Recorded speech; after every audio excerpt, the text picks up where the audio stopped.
Morning, even afternoon. We got a banger for y'all today, baby. Got a video from my buddy Jeff here. As always, Jeff's in the description. Be sure to go check him out, man. In this video, Jeff's talking about something I had not heard yet about the classic BO6 prestige system. It's a little bit of a lie.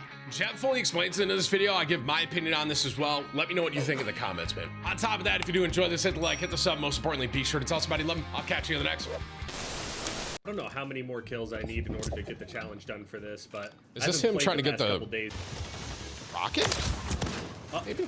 Wait, I got zapped at a kill. Exclusive Ace made a video a few days ago, actually, talking about the prestige system in Black Ops 6. And we keep talking about it being the classic prestige system, but this prestige system is technically slightly different overall than the classic prestige system, mostly because of the modern design of Call of Duty. Before, we didn't have all these battle passes and all these different paid things. I mean, at most, the things that I can remember was paying for like those $5 or $3 camos over on Black Ops 2, back when we were still prestiging. I'm gonna try my best to prestige as much as I possibly can, but it is a worry as I'm prestiging that somehow it's going to end up slowing down my overall progression for all of my grindings. Basically, I'm not going to prestige if it's going to get in the way, but I'm going to prestige at first for sure. So before, it was like super simple whenever you were prestiging. You know, you just grind the game out. You wouldn't even have that many different like challenges out there that were like really complex in comparison to how we have it in the more modern games. There were still challenges and stuff out there that weren't required for a lot of the camo challenges. A lot of it was as simple as you either get headshots or regular kills, and it stopped right there. You would level up from 1 to 55, and then you would do that 10 times, and then if the game had a master prestige,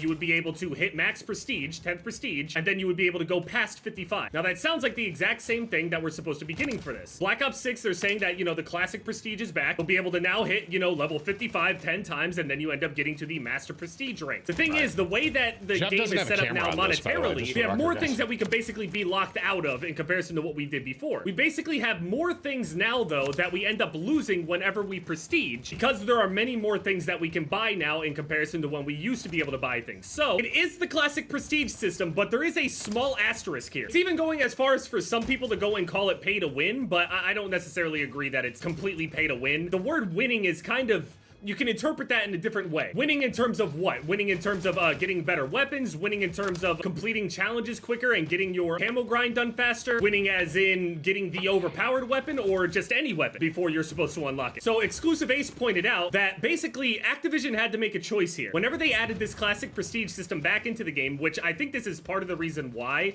they didn't put it in the game before. It's just part of the reason, not the whole reason. We've talked about this stuff for years, but part of the reason is the fact that whenever you go in prestige, the idea is that it's supposed to lock everything all over again. Right. Everything is supposed to be relocked, and you're supposed to grind back through it. That was the... And just for the record, I still think that that is one of the best modes of prestiging, just period. Just the point of the entire grind. And then whenever you saw somebody do it 10 times, you're like, damn, that guy is grinded. The thing is, this is a classic prestige system. It's still within the modern model that we have now. So all of the items, all the stores, all that stuff is still all there. Now what's gonna happen is, though, whenever you go in prestige and say somebody went and bought a bundle, from what we understand, if you were to go and buy a weapon or a bundle that has a certain weapon in it, and say that that weapon is unlocked at level 55, if you buy a bundle with that weapon is now perma unlocked. And I didn't want to have to wait until level 55 to start working on the camo challenges, because I don't have to level the weapon up. I just need access to the weapon. I could just simply buy a bundle with those late game weapons. That is kind of pay to win. Yeah. And items in there to permanently unlock them, even if I prestige. So in a sense, that undermines the entire reason for prestiging in the first place, because you're not actually losing a lot of the items, or you can just make it so you can permanently unlock them. I say that sucks, but it's like, how, with the modern era of where it is today, with the battle pass and everything, how do you do that? Because if someone buys something and then you don't let them use it, they're gonna get mad. And then if some... I didn't even think about that. Just by paying for it. Us taking a lot of the challenge out. Now, given it's only part of the challenge, I wouldn't go as far to say that it's pay to win, but I think that the players that go and buy the bundles will absolutely like a really broken gun, more of an advantage than you can just keep leveling with that one gun. Those bundles, or do not. And by advantage, I mostly mean just the overall camo grind. We don't usually have situations in this game where people are complaining about, oh man, this guy has this blueprint. At no point when I played this game or see in comment sections where people sit there and complain about somebody going and buying a specific bundle for for a weapon. I've never seen somebody die to a certain weapon from a bundle and go, ah, of course he bought that bundle. At no point did I ever see that. At most, I saw maybe like people, what the fuck? I saw people talk about the pay to win aspects for like if a certain outfit is more difficult to see in the dark or something like that. But in terms of buying a bundle and then just getting a blueprint here, I've never heard anybody complain about people being able to get access to a blueprint before other people and then say that it's unfair. Maybe like a day one thing or something like that is like the most of the complaints that I've ever heard, but the way you look at it is like the Supri, right, has been really strong forever, so there's a good blueprint Supri. So if they buy the blueprint Supri and then they're just prestiging, they'll be able to level up way faster because they're just flying with the Supri. That kind of sucks, bro. I didn't Go think and buy about this. a bundle. You will be able to unlock those weapons permanently. Think of it like this. I know that a lot of people are thinking like, typical Activision. I shit on them all the time. You guys already know. If you think of it from Activision's perspective of what they should do in this scenario, obviously they're going to keep their store up, right? And obviously they're trying their best to appease people with the classic prestige system. We're finally going to be rid of this annoying, boring, shallow, almost meaningless leveling system that we have in the game at the moment that we've had for the past, I don't know, 4 years or so. Imagine you were somebody that bought a bundle and then you go and prestige and then you lose access to a bundle that you paid for. I feel like Activision doesn't want to go and deal with the possibility of people getting really angry and upset that their blueprint or the weapon of the blueprint is completely locked because they decided to prestige. So I think that this is where they decided, okay, this makes the most sense monetarily for us. Ethical, I wouldn't say is the right word. It's Activision, you know what I mean? But even if the player is the one that's technically locking them,